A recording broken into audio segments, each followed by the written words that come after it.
अब यही पुकार सुन लो सरकार। ये दर्द भरी तस्वीरें हैं आष्टा की। भरी बारिश में किशन लाल को बेछत होना पड़ा। सीहोर जिले की आष्टा नगर पालिका में दो पक्षों में मकान खाली कराने को लेकर विवादास्पद मामला शुरू हो गया है। आष्टा निवासी सुरेश जैन, किशन मालवी, मनीष जैन, श्रीकांत सेठिया ने बताया कि हम इन मकानों में पिछले 40 सालों से रह रहे हैं और किसी की दुकान भी संचालित है। हमें बिना किसी सूचना दिए ही मुकेश बड़जात्या अपने रसूख के दम पर कुछ लोगों को लाकर हमें ज़बरदस्ती धमकी दे रहा है।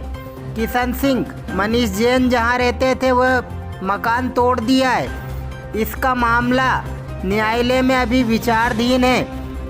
जब तक वहां से फैसला नहीं आता तब तक हमारी मांग है कि प्रशासन हमारा सहयोग करे। हम प्रशासन से मांग करते हैं कि अगर उसे मकान खाली कराना है तो कानूनी तरीके से भी तो करा सकता है। बिना सूचना के बिल्डिंग गिराने से हमारा लाखों रुपए का नुकसान हुआ है, उसकी भी भरपाई कराई जाए। मुकेश बड़जात्या का कहना है कि मुझे नगर पालिका से नोटिस मिला है और ये मकान खाली नहीं कर रहे हैं, जबकि मकान मालिक को अगर मकान खाली ही कराना है तो कानून का सहारा लेना चाहिए, ना कि कानून हाथ में लेना चाहिए। मेरा नाम श्रीकांत सेठिया है। मैं यहीं 40 साल से यहीं रह रहे हैं। समस्या ये है कि इन्होंने हमें किसी भी चीज़ का आगे रह के बताया नहीं कि हम आपके यहाँ पे क्या है कि मकान खाली करना है कि क्या। हम यहाँ 40 साल से रह रहे हैं और इन्होंने एकदम से ही हम बाहर गए हुए थे तो आकर के सीधे पास वाला मकान बता रहे थे कि हम ये तोड़ रहे हैं, इसको बना रहे हैं, और इसके साथ इन्होंने हमारा मकान भी तोड़ दिया और सारा माल जो है रोड पे फेंक दिया निकाल के। बिना बताए, बिना नोटिस, बिना बताए, कोई बताया ही नहीं हमें, कोई सूचना भी नहीं दी गई इनकी तरफ से कि आपको ये मकान खाली करना है, कि हम यहाँ पे कोई बिल्डिंग बना रहे हैं। किसी तरह की कोई सूचना नहीं।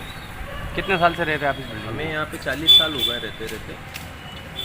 बिना बताए क्यों उन्होंने मकान तोड़ दिया आपका अचानक से? वो इस पर पता नहीं उनका क्या आगे रूपरेखा है कि इस पर उनको कब्जा करना चाहते हैं यहाँ पे कि यार 40 साल से लोग रह रहे हैं तो वो बस आपको बिना बताए सबको बाहर निकाल के और इसको तोड़ा फोड़ी करके।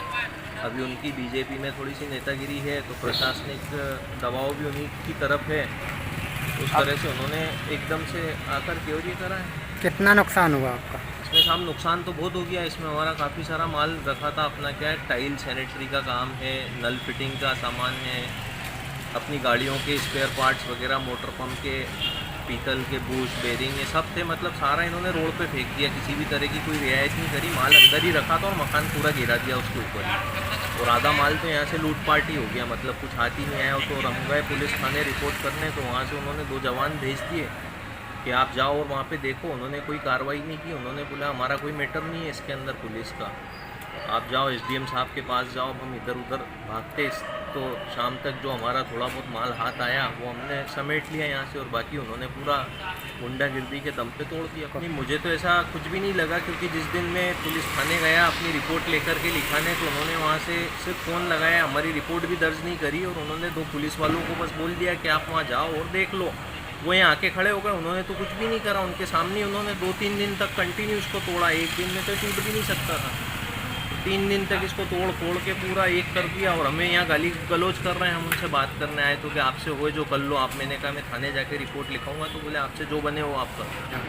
अब यही चाह रहे हैं कि जो हमारा नुकसान हुआ उसका भरपाई वो करें, क्योंकि आज वो हमसे अगर आकर के इस चीज़ के बारे में बोलते या कोई भी हमें आवेदन देते, पहले सूचना देते कि इसको खाली करना है, तो हम हमारे हिसाब से इसको धीरे धीरे करके एक समय अवधि के अंदर इसको खाली कर लेते। पर उन्होंने बिना अल्टीमेटम के पूरा माल हमारा कर दिया, तो हमें तो इससे बहुत नुकसान हो गया।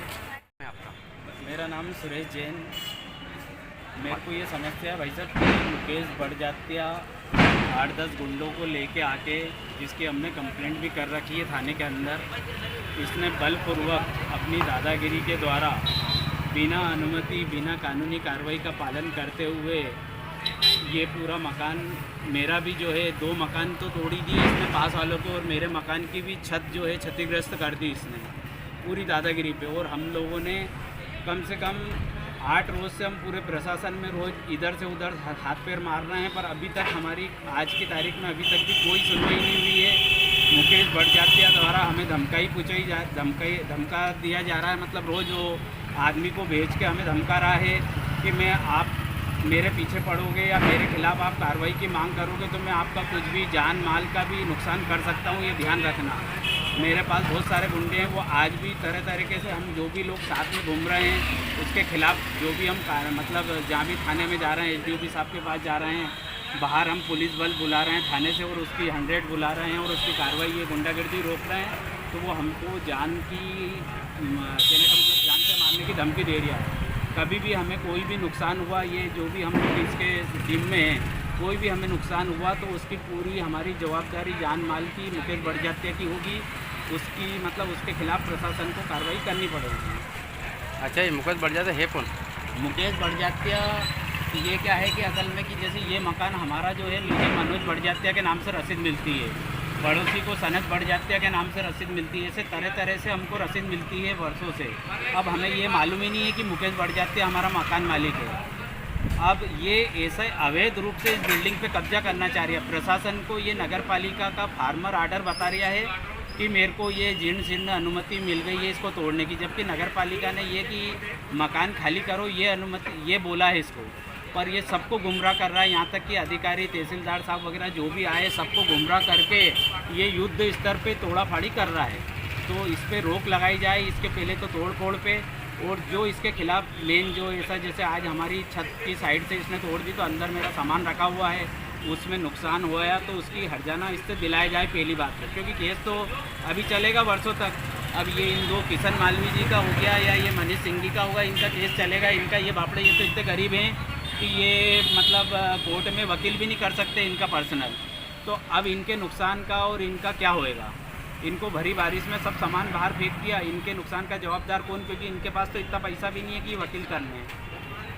अब आप क्या चाहते हैं प्रशासन से? प्रशासन से यही कि इससे ऐसे गुंडे बदमाश की जो शिवराज जी की नीति है कि ऐसे गुंडे बदमाश जो दूसरे का बिना कानूनी प्रक्रिया का पालन करते हुए बदमाशों का जो नीमच में और दूसरी जगह उज्जैन में जो गिराए हैं मकान, ऐसे इसका भी मकान गिराएं कम से कम। तो इनको ये जो भी है जो अपने आप को बीजेपी की मतलब अपने आप में ये समझते हैं कि बीजेपी यानी कि हमारी मतलब धरोहर हो गई, तो ये तो हम सब भी बीजेपी कार्यकर्ता हैं और हम सब भी संघ के लोग हैं। ऐसे बदमाश पे तो ऐसी कार्रवाई की जाए कि इसने 1 2 3 4 मकान तोड़े हैं और 4 लोगों को इसने भरी बारिश में बाहर कर दिया। तो जो कार्रवाई उज्जैन में या नीमच में हुई तो ऐसे प्रशासन यहाँ भी कार्रवाई करे इसके ऊपर, इसकी पीछे की भी जानकारी ले। इसने ये ज़मीन को क्या है पीछे इतने मकान बना रखे और इसने ज़मीन को नगर पालिका में खाली बताया, मतलब ये अवैध ज़मीन है, पीछे भी जो इसने अवैध बिल्डिंग बना रखी है। तो ऐसे बदमाशों के ऊपर ऐसी कार्रवाई की जाए ताकि ये लोग बीजेपी का नाम बदनाम नहीं करें। ये समझते हाथ से मकान तोड़ा, कौन ने तोड़ा? मुकेश भट्टाचार्य। अच्छा, ये कौन मुकेश भट्टाचार्य था? अब ये मालूम नहीं मुझे कौन है वो। हमारे 20-25 साल इस मकान में रहते रहते? इस मकान में रहते थे। अच्छा, आपको इसमें खाली करने का उन्होंने कुछ नोटिस वगैरह दिया था आपको? कोई पहले नहीं जानकारी दिया दी? था, कोई नहीं दिया हमारे लोग। एकदम आकर उन्होंने मकान तोड़ दिया? तोड़ा, सामान भी मार बाहर कर दिया, हमारे पत्ता भी कर दिए। तुम तो गाड़ियाँ बोले माँ बहन की गाँव बता हमारे बाहर ही। कितना किराया लेते थे आपसे? क्या नाम है आपका? मनीष जी। अच्छा, क्या समस्या जो आपके मकान की बता रहे हैं? साहब, मेरा ये समस्या है कि मेरी ये मकान समझ का दिन था, उस दिन हम लोग उनसे कहते थे तो हम खाली करते थे। ऐसा नहीं कि उनके नाम से है क्या कुछ, ऐसा कुछ भी नहीं, मगर हम कहते तो वो भी करते थे खाली, मगर उन्होंने हमारा टाइमिंग दिया साहब। मैंने बताया अचानक से आकर उन्होंने आपका मकान तोड़ दिया। हाँ। कितने साल से रह रहे थे आप इस मकान में? यहाँ तो कम से कम 40 साल हो गए। अब क्या चाहते हैं आप प्रशासन से? और प्रशासन से ये चाहता हूँ साहब, मेरा नुकसान हुआ मेरी भरपाई कर दीजिए और कुछ नहीं।